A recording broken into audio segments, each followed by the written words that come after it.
Imagine this. A child, barely 9 years old, handed the crown of England. Not a toy crown, not a game of pretend, but the real, heavy, golden symbol of absolute power. This wasn't just any child. This was Edward VI, the son of Henry VIII, a boy raised to believe he was God's chosen instrument to reshape an entire nation. But what happens when you give a child that kind of power, mold them with fanaticism, and isolate them from anything resembling a normal life? Spoiler alert, it's not a fairy tale. It's a descent into a nightmare, one that left England trembling and a legacy so dark it's almost hard to believe. Welcome to Grim Chronicles, where we dive into the shadows of history to uncover stories that'll make your skin crawl. Today, we're starting a journey into the life of Edward VI, a boy king whose reign was as horrifying as it was brief, and whose death was so gruesome it shocked even the brutal Tudor court. Buckle up, because this is going to be a wild ride. Let's set the stage. It's 1537, and England is a powder keg. Henry VIII, the larger-than-life king who broke with Rome, married 6 women, and turned the country upside down, has just gotten the one thing he's been obsessed with for years: a legitimate male heir. That's Edward, born to Jane Seymour, Henry's 3rd wife. The kingdom erupts in celebration. Church bells ring, bonfires blaze, and the people cheer for the boy who, they hope, will secure the Tudor dynasty and end decades of uncertainty. But there's a catch. Jane Seymour, Edward's mother, doesn't survive. Just 12 days after giving birth, she's gone, leaving this tiny infant as the sole focus of Henry's dreams. If you think losing a mother so early would make Edward's life tragic but relatable, think again. This wasn't a boy who'd grow up with bedtime stories and scraped knees. From the moment he was born, Edward was treated less like a child and more like a divine project, a symbol of England's future, wrapped in velvet and guarded like a sacred relic. Picture this little boy, swaddled in royal finery, surrounded by courtiers who bow and whisper about his destiny. He's not allowed to run through the fields or play with other kids. Instead, he's raised in a world of incense, Latin prayers, and constant reminders that he's not like other children. Henry VIII may be haunted by how he treated his daughters, Mary and Elizabeth, casting them aside, declaring them illegitimate, pours all his hopes into Edward. The king, notorious for his temper and paranoia, becomes almost obsessive about his son. Edward is showered with affection, but it's not the warm, fuzzy kind. It's the kind of love that comes with expectations heavier than the crown itself. Henry doesn't just want a son. He wants a perfect Protestant king, a warrior for the new faith he's imposed on England. And that's where things start to go wrong. Edward's upbringing wasn't about nurturing a child. It was about forging a weapon. Henry handpicked the best tutors money could buy, but these weren't your average schoolteachers. They were hardcore Protestant theologians, men with fire in their eyes and a mission to shape Edward into the ultimate defender of the Reformation. By the time he's 6 years old, Edward isn't learning nursery rhymes or how to swing a wooden sword. He's studying Latin, Greek, and dense theological texts that would make most adults' heads spin. His chief tutor, John Cheek, was a brilliant scholar but also a religious zealot who filled Edward's young mind with visions of England as a new Jerusalem, a pure Protestant land cleansed of Catholic corruption. Every lesson, whether it was history, philosophy, or governance, was steeped in this idea. Edward was God's chosen ruler, and anyone who opposed him was defying the Almighty. Now, I know what you're thinking. 6 years old? That's way too young to be wrestling with ideas like divine right and religious purges. But that's exactly what made Edward's education so dangerous. It wasn't just teaching, it was indoctrination. Picture a little boy, sitting at a grand oak desk, scribbling notes about why Catholics deserved execution, while his tutors nod approvingly. By 8, Edward could argue theology with university scholars, delivering complex arguments about why opposing his future reign was a sin. This wasn't a kid playing pretend. This was a child being molded into a fanatic, taught to see the world in black and white. Protestant good, Catholic bad, and nothing in between. But it wasn't just the intellectual side that shaped him. Edward's life was a strange mix of brilliance and isolation. While he could debate theology like a pro, he had no friends his own age. His only companions were adults, tutors, courtiers, advisors, who treated him with constant deference. Imagine growing up where everyone around you bows and agrees with everything you say. That kind of environment doesn't just inflate your ego, it warps your sense of reality. Edward never learned empathy, never experienced the give and take of normal relationships. He was a king in waiting, a boy who believed his will was God's will, and that combination was a ticking time bomb.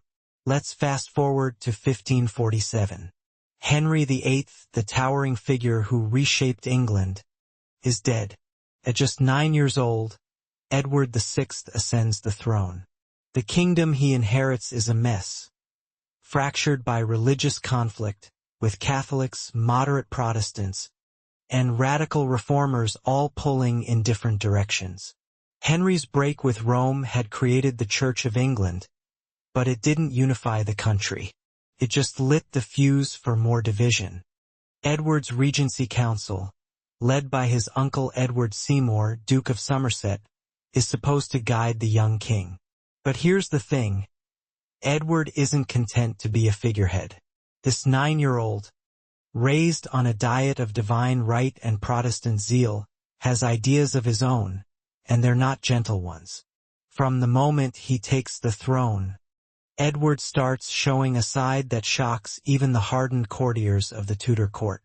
He's not just a quiet, studious kid. He's a boy with a chilling mix of childish petulance and cold calculation. During council meetings, he interrupts seasoned advisors to lecture them on Protestant theology, quoting scripture to justify his decisions. Court records from the time paint a picture of a child who treats life and death matters like a game of logic. He personally reviews death sentences, not with hesitation, but with an eerie eagerness. Witnesses describe him signing execution orders with a smile, as if he's proud of finding the perfect biblical justification for each one. Now, let's pause for a second. Imagine you're one of those courtiers, watching a 9-year-old king calmly decide who lives and who dies. It's unsettling, right? But what's even more disturbing is how Edward seems to enjoy it.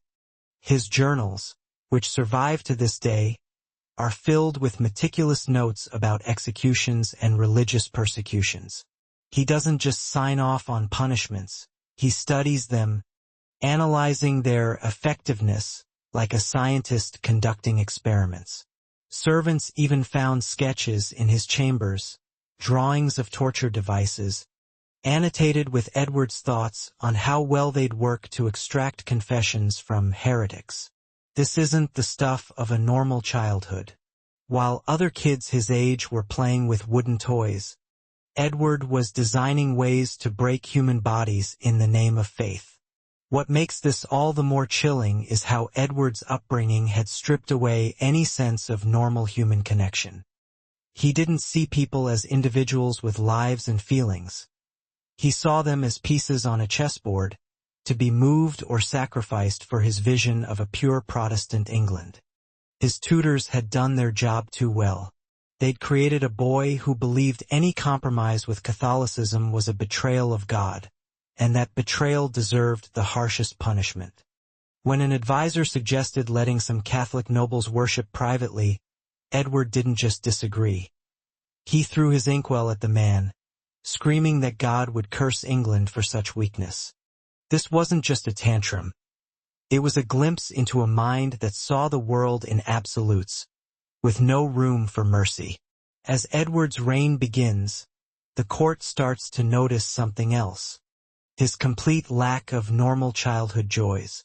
While other boys might spend their days riding horses or playing games, Edward's free time is spent reading about the Spanish Inquisition or compiling lists of interrogation techniques.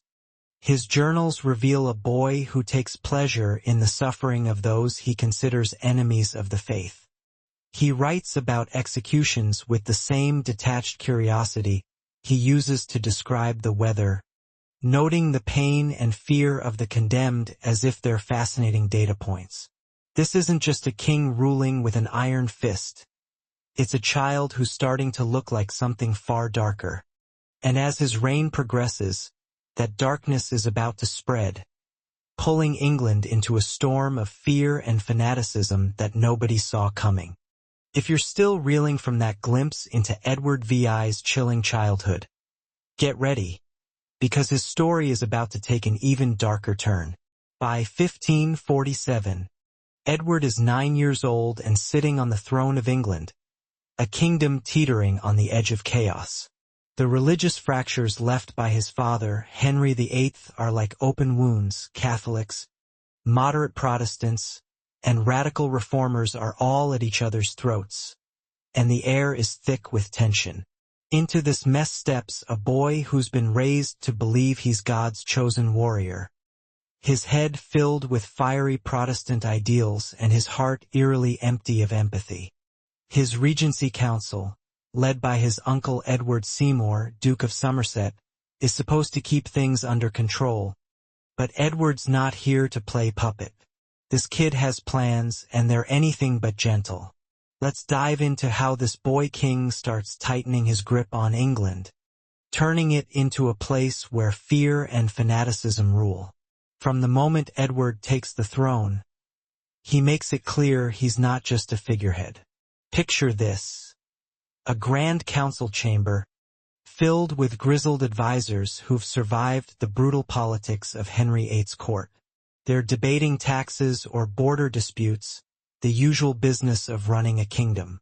Suddenly, this 9-year-old pipes up, interrupting with a lecture on Protestant theology, quoting scripture like he's preaching from a pulpit. The room goes quiet. Jaws drop. Not because he's wrong. Edward's arguments are sharp, polished by years of intense tutoring, but because there's something deeply unsettling about a child speaking with such cold authority. Court records describe him as a scholar in a boy's body, but there's a menacing edge to it. Edward doesn't just want to be heard, he wants to dominate. What's even more shocking is how quickly he takes to the grim business of ruling. Within weeks of his coronation, Edward is personally reviewing death sentences.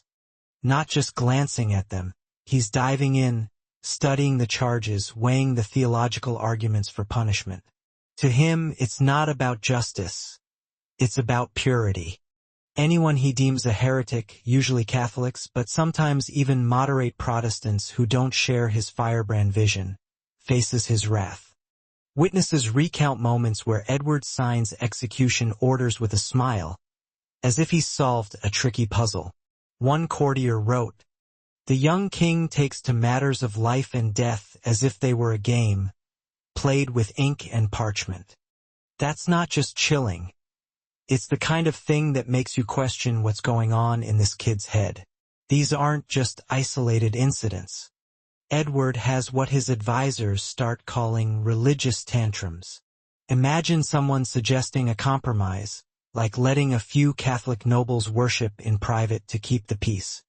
Edward doesn't just disagree, he explodes. He throws things, shouts about divine betrayal, and insists that any leniency is a sin against God. In one infamous moment, when an advisor proposes a small concession to Catholics, Edward hurls his inkwell across the room, screaming that England will burn in God's wrath for such weakness. The court is stunned. This isn't a kid throwing a fit over a toy. This is a king who believes he's fighting a holy war, and he's ready to burn anyone who stands in his way. Let's step back and think about what's driving this. Edward's tutors, men like John Cheek, didn't just teach him to read and write, they programmed him. From the age of 6, They filled his head with visions of a Protestant utopia, a kingdom free of Catholic corruption. Every lesson was a hammer, pounding in the idea that he was God's instrument, that his enemies were God's enemies, and that mercy was a sin. By 10, Edward is writing sermons, yes, sermons that are read in churches across England. These aren't gentle calls for faith. They're fiery demands for the total eradication of Catholicism, threatening divine punishment for anyone who dares show compassion. Imagine hearing your local priest read a sermon written by a child, calling for blood and fire. That's the England Edward is creating. What's even more unsettling is how Edward spends his free time. While other kids might be out chasing dogs or playing games, Edward's hobbies are different. Servants start whispering about strange discoveries in his chambers. Sketches of torture devices, meticulously drawn, with notes in the king's own handwriting about how effective they'd be for extracting confessions. He's not just reading about the Spanish Inquisition for history lessons, he's studying it, taking notes, treating it like a manual. One servant reportedly found a drawing of a rack, annotated with Edward's thoughts on how much pain it could inflict before a heretic would break. This is a 10-year-old we're talking about. It's the kind of thing that makes your stomach turn. Edward's court is starting to feel like a pressure cooker. His advisors, even the radical Protestants who share his views, are beginning to realize they're dealing with something unpredictable. He's not just following their lead, he's pushing them, demanding harsher policies, more executions, stricter control. He starts creating what amounts to a religious surveillance system, encouraging neighbors to spy on each other, even rewarding children for reporting their parents' heretical behavior. Imagine living in a village where your own kids might turn you in for saying the wrong prayer. That's the kind of fear Edward's reign is sowing. And it's not just strangers who feel his wrath. Edward's treatment of his own family is a window into how far he's drifted from normal human feeling. His half-sisters, Mary and Elizabeth, aren't family to him. They're political pieces on his chessboard. Mary, a devout Catholic, is his enemy number one. He doesn't just disagree with her faith. He hates her for it. In his private writings, he calls her the bastard and Christ's enemy, plotting ways to strip her of her claim to the throne. Elizabeth, who leans Protestant, gets slightly better treatment, but only because he sees her as a tool to strengthen his alliances. There's no warmth, no sibling bond, just cold, calculated strategy. Let's talk about one particularly chilling moment. Edward's uncle, Thomas Seymour, tries to win him over with gifts and flattery. The kind of thing you'd expect a kid to lap up. But Edward isn't swayed. He sees right through it, interpreting Seymour's kindness as a scheme. When Thomas is arrested for treason, Edward doesn't hesitate. He endorses the execution and, according to witnesses, watches from a palace window as his uncle is led to the scaffold. No tears, no second thoughts. Just a boy king jotting notes in his journal about the efficiency of the axe. That's the kind of ruler England has now. A child who doesn't just wield power but revels in it. As Edward's reign deepens, this darkness is only going to spread, pulling the kingdom into a storm that's about to break. As Edward's reign takes hold, the storm clouds over England are growing darker, and the boy king at the center of it all is showing no signs of slowing down. We're now in 1548, and Edward is 10 years old. But don't let his age fool you. This kid is running the show with a ferocity that's starting to scare even his closest allies. The kingdom is a mess, fractured by the religious divides Henry VIII left behind. Catholics cling to the old faith, moderate Protestants try to keep the peace, and radical reformers push for a complete overhaul. Edward, though, isn't interested in compromise. To him, there's only one path. A Protestant England, pure and unyielding, with him as its divine enforcer. His Regency Council, led by his uncle Edward Seymour, is supposed to guide him, but Edward's making it clear he's no puppet. Let's dive into how this young king's obsession with control tightens, turning England into a place where fear is the law of the land. Edward's not just tweaking the Church of England, he's trying to remake it in his image. He issues decrees that dictate every detail of worship, from the prayers people say to the way they're allowed to think about God. These aren't suggestions. They're commands, backed by the threat of imprisonment or worse. His court starts to resemble a machine, churning out laws that demand absolute conformity. Step out of line. Light a candle for a saint, whisper a Latin prayer, and you could find yourself facing a royal tribunal. And who's overseeing this? A 10-year-old boy, sitting at the head of the table, scribbling notes and demanding harsher punishments. What's really unsettling is how Edward takes to this role. He doesn't just approve executions. He gets involved, personally reviewing cases and often pushing for more severe penalties. Court records describe him poring over accusations of heresy, his small hands flipping through pages of testimony, his face calm but focused. When he finds a case that catches his interest, he doesn't just sign off, he adds his own flourishes. In one instance, a man accused of hiding Catholic relics is sentenced to public whipping. Edward, not satisfied, orders the man's hands branded with a cross, a grim irony to mark him as a traitor to the faith. The courtiers watching this unfold are stunned. This isn't a king delegating dirty work. This is a child who seems to relish the details of punishment. Edward's journals are like a window into his mind, and trust me, it's not a pleasant view. He writes about executions and tortures with a detachment that's almost clinical, describing the screams of the condemned or the efficiency of a new execution method, as if he's noting the weather. One entry describes a Catholic priest who was burned at the stake, with Edward commenting on how long it took for the man to stop screaming. Purely as an observation, not a hint of remorse. He's not just a king. He's a scientist of suffering, cataloging pain like it's data. And yet, there's a childish edge to it all. He'll throw a fit if an advisor suggests leniency, but then turn around and write a sermon so eloquent it could rival a bishop's. It's a bizarre mix of immaturity and menace.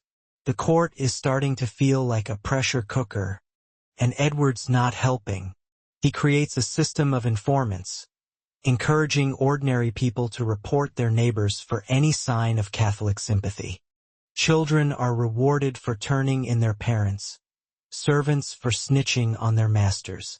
Imagine living in a world where a slip of the tongue at dinner could land you in a dungeon.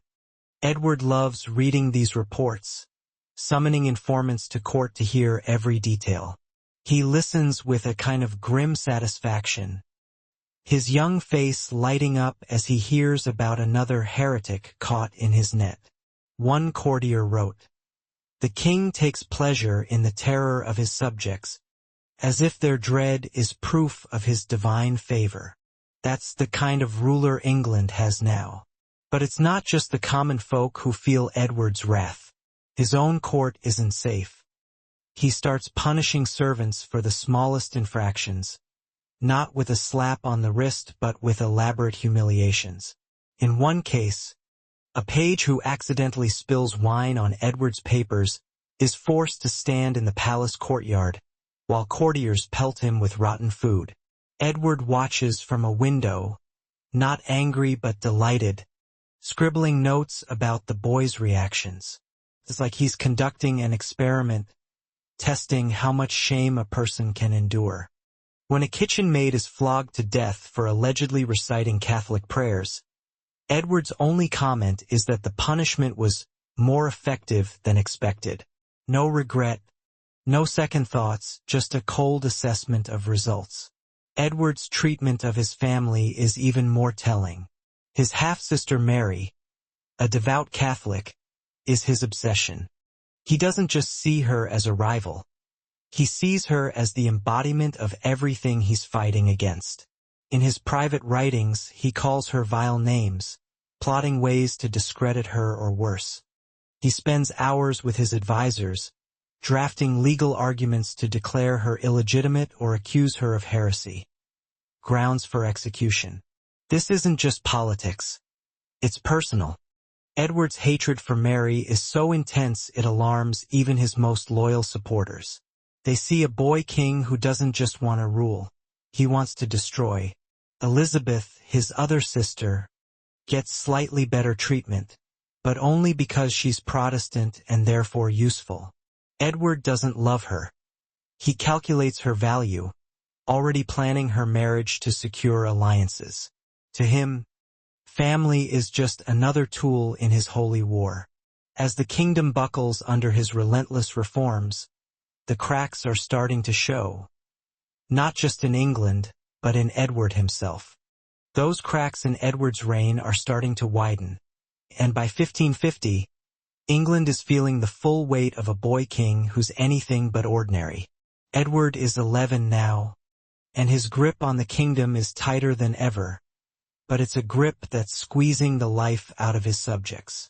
His vision of a pure Protestant England is turning into a nightmare, with his decrees controlling every aspect of life and his informants lurking in every shadow. The court is a pressure cooker, and Edward's obsession with crushing Catholicism, especially his sister Mary, is pushing him to new extremes. His Regency Council is struggling to keep up, and whispers of his frail health are starting to spread. Let's dive into how Edward's reign spirals further into paranoia and cruelty, and how the first shadows of illness begin to loom over his plans. Edward's not content with just enforcing Protestantism. He wants to control every thought, every prayer, every heartbeat in England. His decrees now go beyond church services, dictating how people worship in their own homes, what beliefs they're allowed to hold, even how they should conceive of God. It's not enough for him that England is Protestant on paper. He wants to own souls. To make this happen, he's expanded his network of informants into something that would make any dictator jealous. Neighbors spy on neighbors, children report their parents, servants snitch on their masters. If you accidentally hum a Catholic hymn, you might wake up to soldiers at your door. Edward rewards these betrayals, sometimes summoning informants to court to hear their stories in person. He listens with a kind of grim satisfaction, his young face lighting up as he hears about another heretic caught in his net. What's truly disturbing is how personal this is for Edward. He doesn't delegate the dirty work. He's in the thick of it, reviewing every case, reading every accusation, and often upping the punishment when he thinks it's too soft. In one case, a merchant accused of hiding Catholic books is sentenced to a fine. Edward, flipping through the case file, decides a fine isn't enough. He orders the man's shop burned and his hands branded, citing scripture to justify the punishment. Courtiers watching this unfold are starting to whisper among themselves. This isn't just zeal. It's something darker, something that feels almost gleeful. Edward's journals are a goldmine for understanding his mind, and they're not exactly bedtime reading. He writes pages and pages about his reforms, detailing which punishments work best for which crimes. He describes executions with a precision that's chilling, noting how long a victim suffers or how effective a particular torture is at breaking their spirit. One entry describes a woman who was flogged for attending a secret Catholic mass. Edward notes, almost casually, that her screams were a testament to the righteousness of her correction. This isn't a king upholding justice. This is a boy who seems to find satisfaction in pain. His court is becoming a place where fear is the currency. Advisors who dare suggest moderation risk his wrath. In one meeting, When a counselor proposes easing up on Catholic nobles to avoid rebellion, Edward doesn't just shut him down. He humiliates him, ordering him to stand in the corner of the room like a naughty schoolboy while the rest of the council watches. It's a child's prank with a king's power behind it, and it sends a clear message: cross Edward and you'll pay. Even his most loyal supporters are starting to tread carefully, unsure when his next outburst might come. But it's not just the big punishments that define Edward's reign. He has a knack for petty cruelties, too. Servants who displease him face bizarre humiliations. One poor page who trips while carrying Edward's books is forced to wear a jester's hat for a week, mocked by the entire court. Edward watches these scenes with a kind of detached amusement, scribbling notes about how the victim reacts. It's like he's studying human suffering, treating his court like a laboratory. When a cook burns his dinner, Edward orders the man to eat the charred scraps in front of the court, laughing as he chokes them down. These aren't just the whims of a spoiled child. They're the actions of someone who's lost touch with what it means to be human. Edward's obsession with control extends to his family, especially Mary. His hatred for her is growing into something almost pathological. He spends hours plotting ways to remove her from the succession, consulting lawyers to find legal loopholes that would let him declare her a traitor. In his private writings, he calls her the devil's daughter, fantasizing about her arrest and trial. He even drafts a mock confession for her, imagining a scenario where she renounces her faith and admits to treason before being mercifully beheaded. This isn't just a king protecting his throne. This is a boy consumed by personal venom, driven by a hatred that feels far too intense for his age. Elizabeth, meanwhile, is spared his worst impulses, but only because she's useful. Edward sees her as a potential ally, someone he can marry off to a Protestant prince to secure his vision for England. But there's no warmth in his calculations. He writes about her in his journals like she's a chess piece, not a sister. Her happiness, her feelings, none of it matters. To Edward, everyone is either an asset or a threat, and family is no exception. As Edward's reign progresses, the kingdom is starting to crack under the strain. His reforms are relentless, his punishments brutal. Churches are stripped of Catholic symbols. Priests are forced to swear allegiance to the new faith or face death, and entire communities are torn apart by suspicion. Edward's vision of a Protestant utopia is starting to look more like a dystopia, with fear as its currency. And yet, there's a part of him that's still a child, impulsive, quick to anger, easily delighted by his own cleverness. It's this combination that makes him so dangerous. A boy's whims backed by a king's power, with no one daring to say no. But now, whispers of illness are starting to spread, and the shadow of mortality is creeping closer, threatening to unravel everything Edward's built. Those whispers of illness are no longer just rumors by 1551, and they're starting to cast a long shadow over Edward's reign. At 12 years old, the boy king is still driving England toward his vision of a Protestant utopia, but his body is beginning to betray him. The coughs that were once an annoyance are now constant, and fevers leave him weak and trembling. The court physicians are scrambling, trying every remedy they can think of, but nothing's working. Some even suspect the medicines might be doing more harm than good, possibly laced with arsenic in a desperate attempt to cure him. Edward, though, isn't slowing down. If anything, the thought of his own mortality is pushing him to new heights of desperation, turning his already brutal reign into something even darker. Let's dive into how Edward grapples with his failing health and doubles down on his mission to crush Catholicism, especially his sister Mary. You'd think the threat of illness might soften a kid, make him reflect, maybe even seek comfort in family or faith. But Edward's not wired that way. Instead of pulling back, he leans in harder. The thought of dying before his work is complete, before England is fully purified, drives him into a frenzy. His journals, which he keeps with obsessive detail, start to take on a new tone. They're not just records of executions and reforms anymore. They're filled with rants about his legacy, about how he must ensure his Protestant vision outlives him. He's 12, but he's thinking like a man who knows his time is running out, and it's making him even more relentless. Edward's fear isn't about his own death. It's about Mary. His Catholic half-sister is next in line, and to him, she's not just a threat to his throne. She's a threat to God's plan. He's convinced that if Mary takes the crown, she'll undo everything he's built, restoring Catholicism and plunging England into what he calls spiritual darkness. This obsession consumes him. He spends hours in his chambers, hunched over his desk, writing feverish plans to block her succession.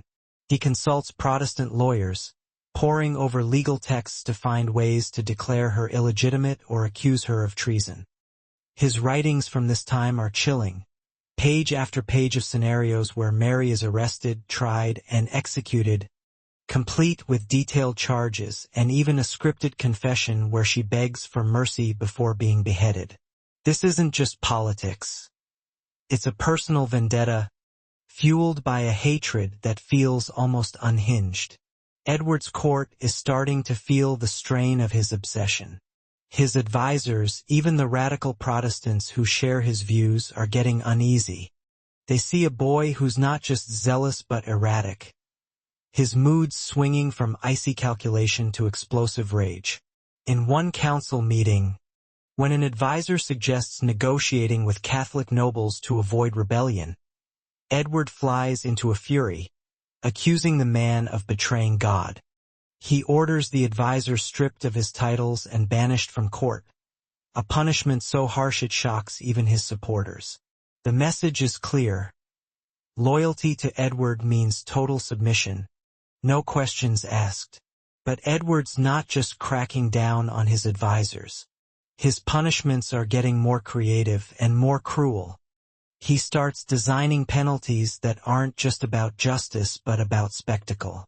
In one case, a Catholic priest who refuses to recant is forced to walk through London carrying a sign that reads, "Enemy of Christ," while children pelt him with stones. Edward watches from a palace window, laughing as the man stumbles under the onslaught. His journals describe the scene in vivid detail, noting the priest's pathetic cries, as if they're a source of amusement. This isn't just a king enforcing his laws. This is a boy who seems to take pleasure in others' suffering. The court is becoming a place where no one feels safe. Edward's informants are everywhere, and the smallest misstep can land you in trouble. A noble who attends a Protestant service but forgets to remove a Catholic medallion from his home might find himself facing a tribunal. A merchant who mutters a complaint about the king's taxes could be reported by his own apprentice. Edward encourages this culture of betrayal, rewarding snitches with money or favor. He loves reading their reports, summoning them to court to hear every sordid detail. It's like he's feeding off the chaos he's created, thriving on the fear that grips his subjects. Even his own family isn't spared. Elizabeth, who's managed to stay in his good graces by embracing Protestantism, is still just a tool to him. He's already planning her marriage to a foreign prince, not caring about her feelings but seeing it as a way to cement alliances. His journals mention her in cold, strategic terms, weighing her value like a merchant appraising goods. Mary, meanwhile, is the focus of his darkest fantasies. He writes about her execution with a kind of glee, imagining her burning at the stake or kneeling before the axe. His advisors, alarmed by his intensity, try to steer him toward less drastic measures, but Edward won't hear it. To him, Mary's very existence is a threat to his divine mission. As Edward's health worsens, His behavior becomes even more erratic. The coughs are now constant, and he's starting to look frail, his once bright eyes sunken and shadowed. Yet even as his body weakens, his resolve hardens. He started holding secret meetings with his most radical advisors, plotting ways to secure his legacy. The name Lady Jane Grey starts to come up, a Protestant cousin who could take the throne and carry on his work. Edward's not just thinking about succession. He's dreaming of a coup, one that would wipe out Mary and Elizabeth and establish a permanent Protestant regime. As his plans grow darker, the court braces for what's coming next, knowing that a boy king with nothing to lose is a dangerous thing indeed. That sense of danger is palpable by 1552. As Edward's health continues to crumble and his desperation to secure his legacy reaches a fever pitch. At 13, the boy king is a shadow of his former self. His body racked with coughs, his face pale and drawn. Court physicians are frantic, trying everything from herbal tonics to bloodletting. But the truth is creeping in. Edward is dying. Some whisper that his medicines, meant to save him, might be laced with arsenic, a desperate measure gone wrong. But Edward's not focused on his pain.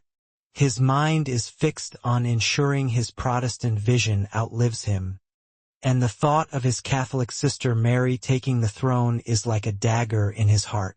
Let's dive into how Edward's fear of mortality pushes him to new depths of fanaticism, as he hatches a plot that could change England forever.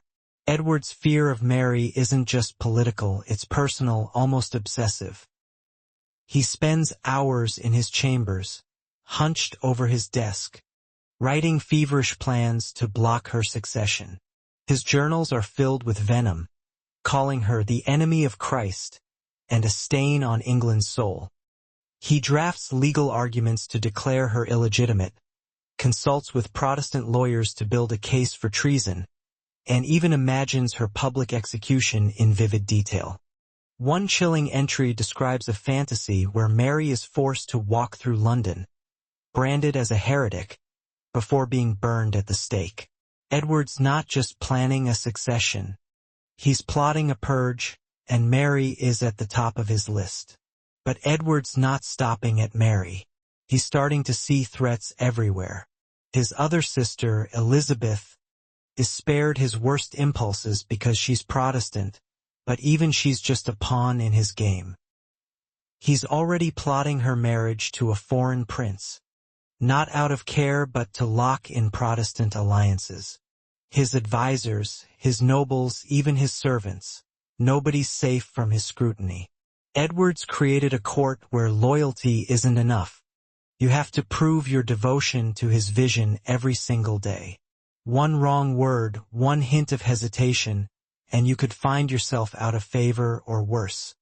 This paranoia is fueling Edward's most ambitious project yet. A religious police force that would monitor every aspect of English life. He's not content with controlling churches or punishing heretics. He wants to control thoughts. His decrees now dictate not just how people worship but what they believe in their private moments.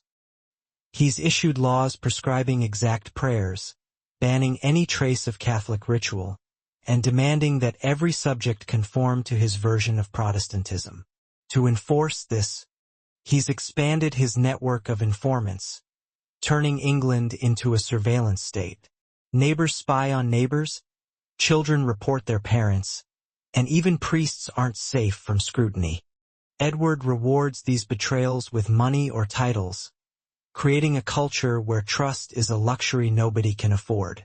What's truly chilling is how much Edward loves this. He spends hours reading informant reports, summoning snitches to court to hear their stories firsthand. His journals describe these meetings with a kind of glee, as if each betrayal is a victory for his cause. In one case, a farmer is reported by his own son for hiding a Catholic prayer book. Edward orders the man's farm burned and his family exiled, then notes in his journal that the boy's loyalty pleased God. This isn't just a king enforcing his laws. It's a boy who's turned fear into a game, and he's winning. Edward's punishments are getting more elaborate, too. He's not satisfied with simple executions or fines. He wants his justice to be a spectacle. In one instance, a group of Catholic villagers caught holding a secret mass are forced to parade through their town, wearing signs that brand them as heretics, while crowds jeer and throw filth. Edward, too weak to leave the palace, demands a detailed report of the event, which he reads with evident satisfaction. His journals describe the villagers' humiliation in vivid detail, noting their shameful tears as proof of their guilt.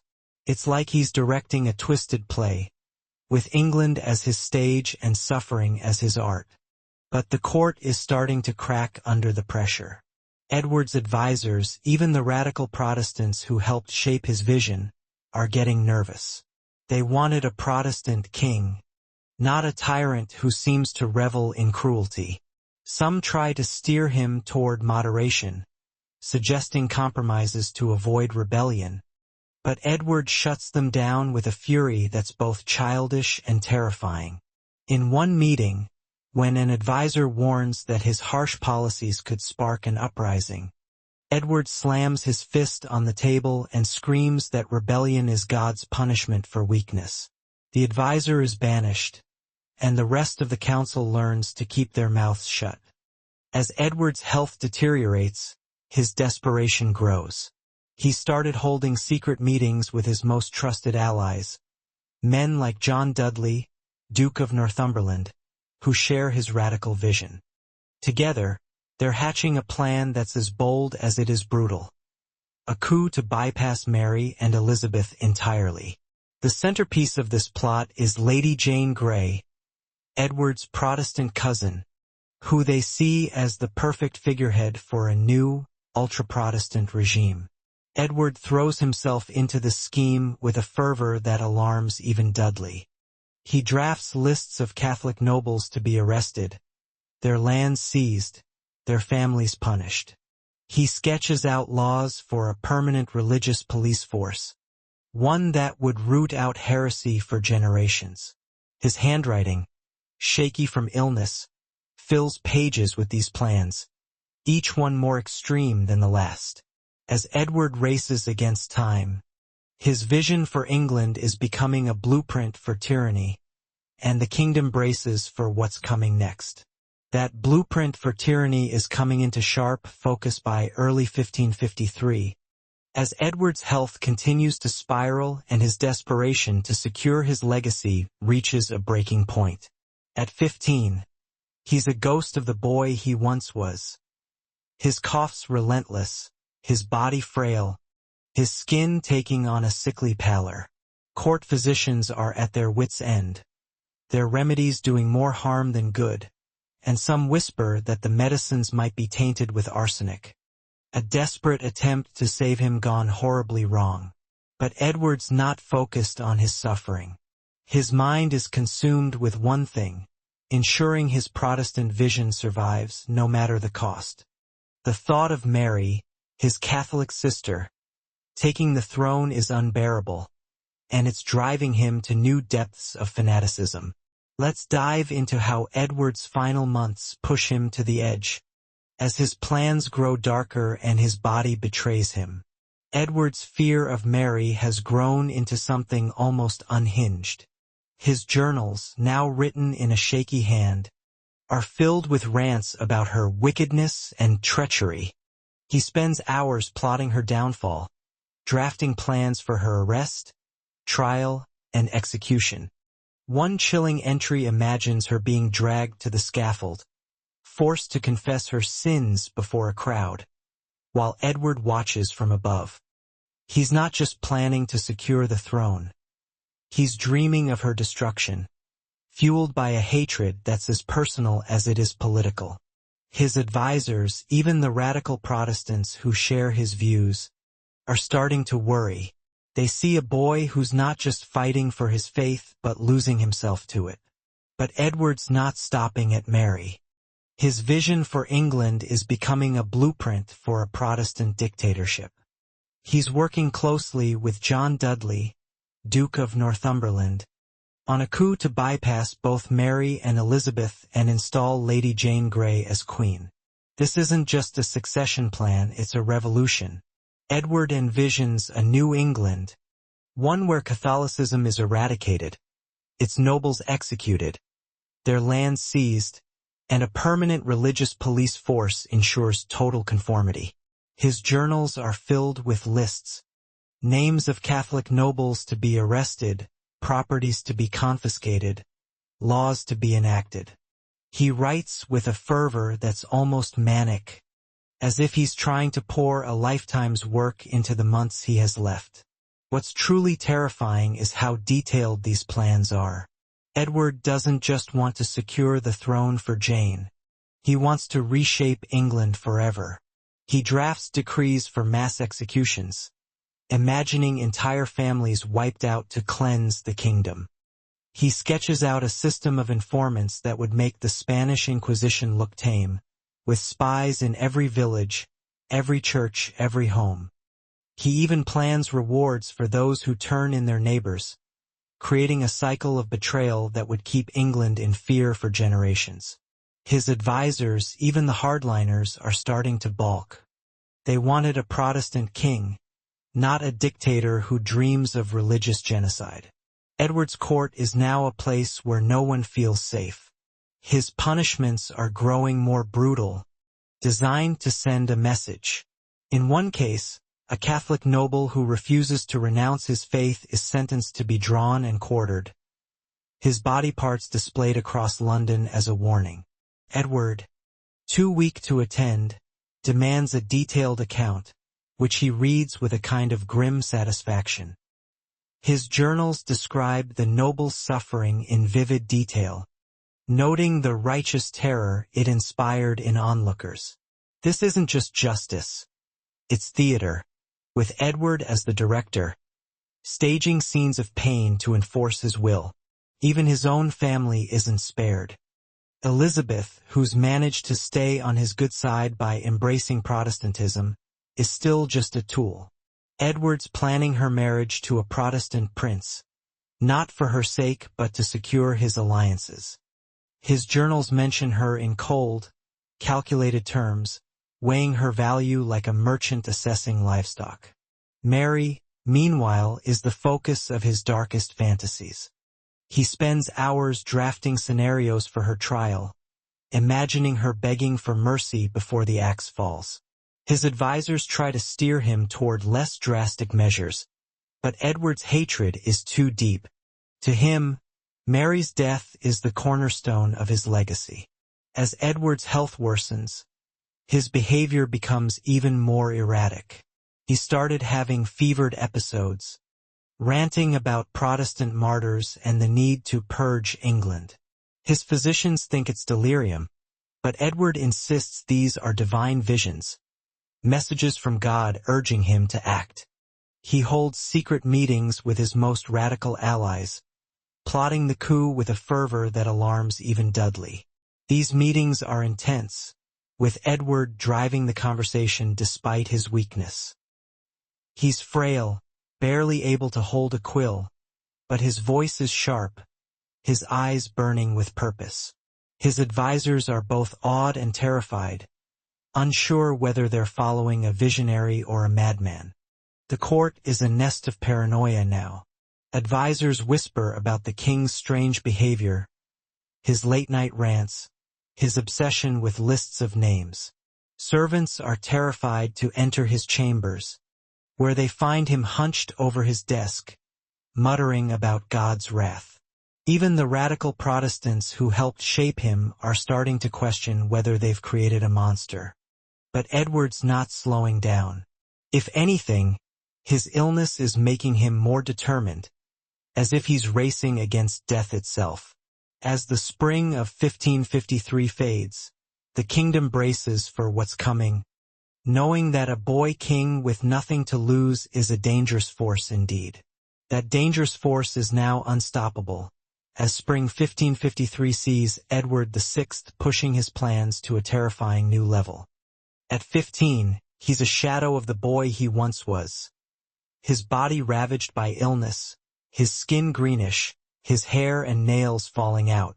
Violent convulsions rack him day and night, and court physicians are out of options, their remedies possibly laced with arsenic that's only hastening his decline.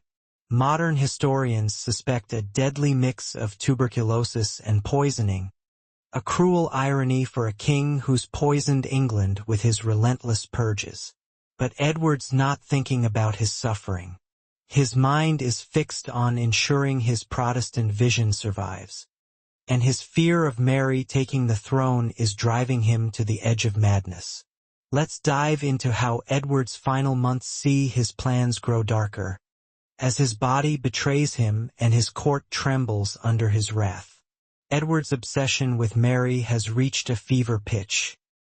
His journals, now barely legible from his trembling hand, are filled with plans to block her succession at all costs. He's working tirelessly with John Dudley, Duke of Northumberland, on a coup to install Lady Jane Grey as Queen.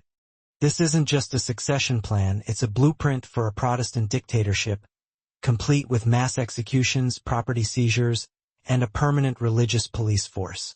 Edward's lists are chilling. Names of Catholic nobles to be arrested, estates to be confiscated, laws to enforce total conformity. He's not just planning for the future. He's planning a purge that would reshape England forever. What's truly terrifying is how Edward throws himself into this, despite his weakness. He's too frail to leave his bed most days, but he's still scribbling plans, dictating orders, and holding secret meetings with his allies. His advisors, even the radical Protestants, are starting to waver. They see a boy who's not just zealous but unhinged, driven by a vision that's as much about power as it is about faith. In one meeting, when an advisor suggests delaying the coup to avoid civil war, Edward snaps, accusing him of treason and ordering him confined to his chambers. The court is walking on eggshells, afraid to cross a king who's both frail and ferocious. Edward's punishments are now the stuff of nightmares. He's not content with executions. He wants spectacles that will terrify his subjects into submission. In one case, a Catholic priest who refuses to recant is forced to walk through London, branded with a hot iron and carrying a sign declaring him a heretic. Edward, too sick to watch, demands a detailed report, which he reads with a kind of grim satisfaction. His journals describe the priest's suffering in vivid detail, noting the righteous fear it inspired in the crowd. This isn't justice, it's cruelty, designed to send a message: defy Edward, and you'll pay. Even in his final months, Edward's hatred for Mary consumes him. He spends hours drafting scenarios for her arrest and execution, imagining her begging for mercy before the axe falls. His advisors try to steer him toward less drastic measures, but Edward's not listening. His journals are filled with venom, calling Mary the devil's spawn and a blight on England. He even drafts a mock confession for her, imagining her renouncing her faith before being beheaded. This isn't just politics, it's personal, a hatred so deep it's almost pathological. Elizabeth, meanwhile, is still just a tool. Edward's planning her marriage to a Protestant prince, not for her happiness but to secure his alliances. His journals mention her in cold, calculated terms, weighing her value like a merchant assessing goods. To Edward, family is irrelevant.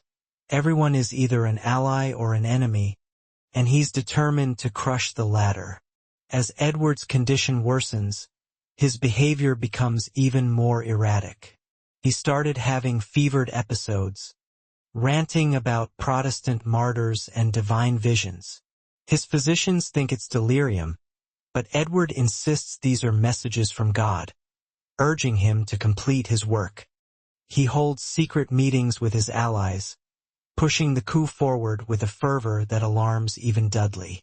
They're planning a regime that would make the Spanish Inquisition look tame, with mass executions and a surveillance state that would control every aspect of life.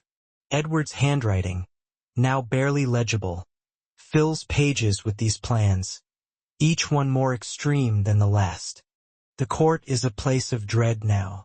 Advisors whisper about the king's strange behavior, his late-night rants, his obsession with lists of names. Servants are terrified to enter his chambers, where they find him muttering about God's wrath. Even the radical Protestants who helped shape him are starting to question whether they've created a monster. But Edward's not slowing down. He's racing against death, desperate to leave England in the hands of someone who will carry on his work. As summer approaches, his body is failing fast, but his resolve is unyielding, setting the stage for a final, desperate act. That final act is now unfolding, as June 1553 sees Edward VI teetering on the edge of death, his body a wreck but his mind burning with purpose. His skin is greenish, his hair and nails gone, and violent convulsions leave him gasping for breath. Court physicians are out of options, their remedies possibly laced with arsenic that's only hastening his end. Modern historians suspect a deadly mix of tuberculosis and poisoning, a cruel irony for a king who's poisoned England with his relentless purges. But Edward's not thinking about his pain. His mind is fixed on ensuring his Protestant vision survives, and his fear of Mary taking the throne is driving him to the brink of madness. Let's dive into the final weeks of Edward's life, as his vision for a Protestant utopia reaches its peak and his suffering takes a horrifying turn. Edward's obsession with Mary has reached a fever pitch. His journals, now barely legible from his trembling hand, are filled with plans to block her succession at all costs. He's working tirelessly with John Dudley, Duke of Northumberland, on a coup to install Lady Jane Grey as Queen. This isn't just a succession plan, it's a blueprint for a Protestant dictatorship, complete with mass executions, property seizures, and a permanent religious police force. Edward's lists are chilling. Names of Catholic nobles to be arrested, estates to be confiscated, laws to enforce total conformity. He's not just planning for the future. He's planning a purge that would reshape England forever. What's truly terrifying is how Edward throws himself into this, despite his weakness. He's too frail to leave his bed most days, but he's still scribbling plans, dictating orders, and holding secret meetings with his allies. His advisors, even the radical Protestants, are starting to waver. They see a boy who's not just zealous but unhinged, driven by a vision that's as much about power as it is about faith.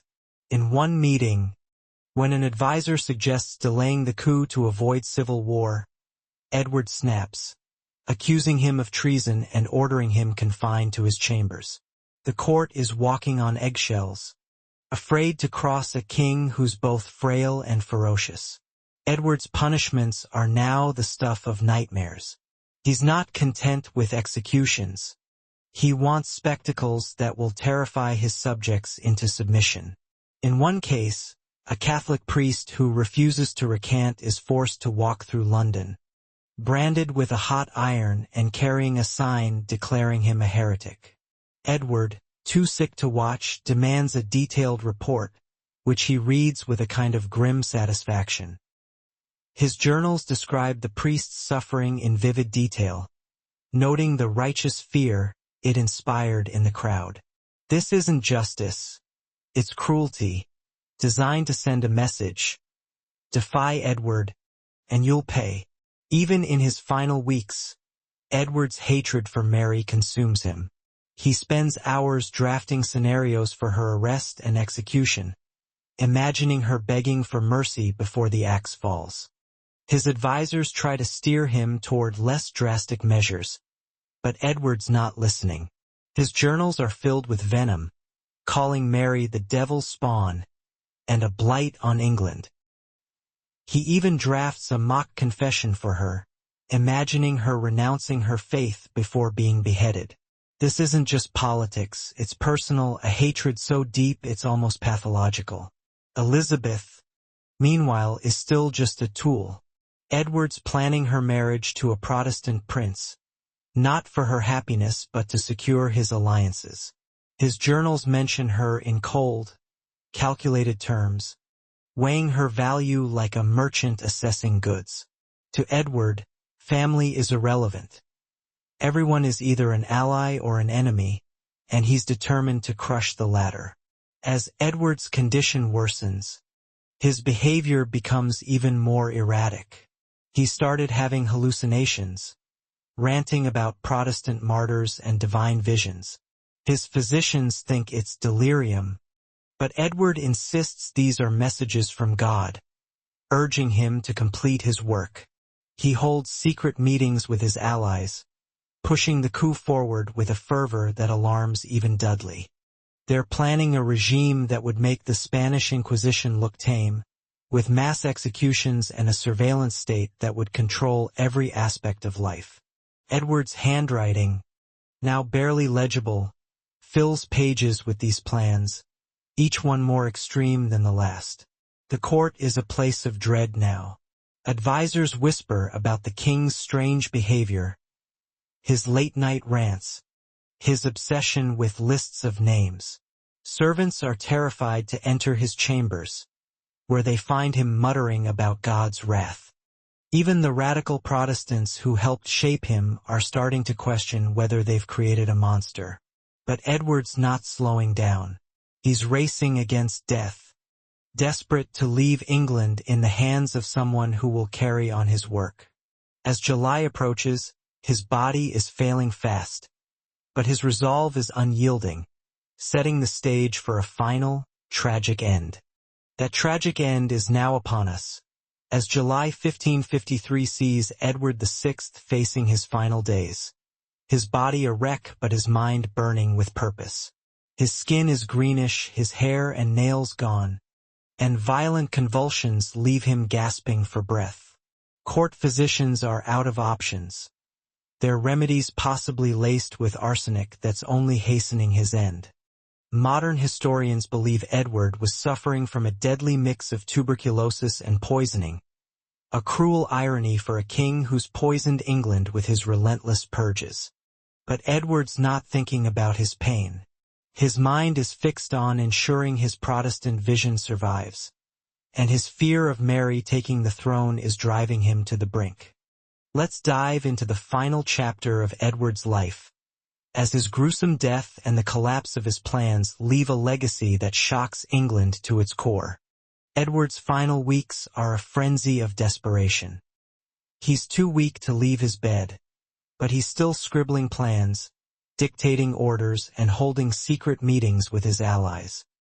He's working with John Dudley, Duke of Northumberland, on a coup to install Lady Jane Grey as Queen, bypassing his sisters Mary and Elizabeth.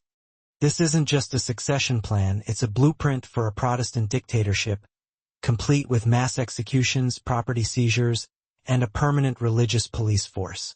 Edward's lists are chilling. Names of Catholic nobles to be arrested, estates to be confiscated, laws to enforce total conformity. He's not just planning for the future. He's planning a purge that would reshape England forever. What's truly terrifying is how Edward throws himself into this, despite his suffering. His advisors, even the radical Protestants, are starting to waver. They see a boy who's not just zealous but unhinged, driven by a vision that's as much about power as it is about faith. In one meeting, when an advisor suggests delaying the coup to avoid civil war, Edward snaps, accusing him of treason and ordering him confined to his chambers. The court is walking on eggshells, afraid to cross a king who's both frail and ferocious. Edward's punishments are now the stuff of nightmares. He's not content with executions. He wants spectacles that will terrify his subjects into submission. In one case, A Catholic priest who refuses to recant is forced to walk through London, branded with a hot iron and carrying a sign declaring him a heretic. Edward, too sick to watch, demands a detailed report, which he reads with a kind of grim satisfaction. His journals describe the priest's suffering in vivid detail, noting the righteous fear it inspired in the crowd. This isn't justice, it's cruelty, designed to send a message: defy Edward, and you'll pay. Even in his final days, Edward's hatred for Mary consumes him. He spends hours drafting scenarios for her arrest and execution, imagining her begging for mercy before the axe falls. His advisors try to steer him toward less drastic measures, but Edward's not listening. His journals are filled with venom, calling Mary the devil's spawn and a blight on England. He even drafts a mock confession for her, imagining her renouncing her faith before being beheaded. This isn't just politics, it's personal, a hatred so deep it's almost pathological. Elizabeth, meanwhile, is still just a tool. Edward's planning her marriage to a Protestant prince, not for her happiness but to secure his alliances. His journals mention her in cold, calculated terms, weighing her value like a merchant assessing goods. To Edward, family is irrelevant. Everyone is either an ally or an enemy, and he's determined to crush the latter. On July 6, 1553, Edward VI takes his final breath. His death is gruesome, his body racked with pain, his convulsions so severe they sometimes leave him paralyzed.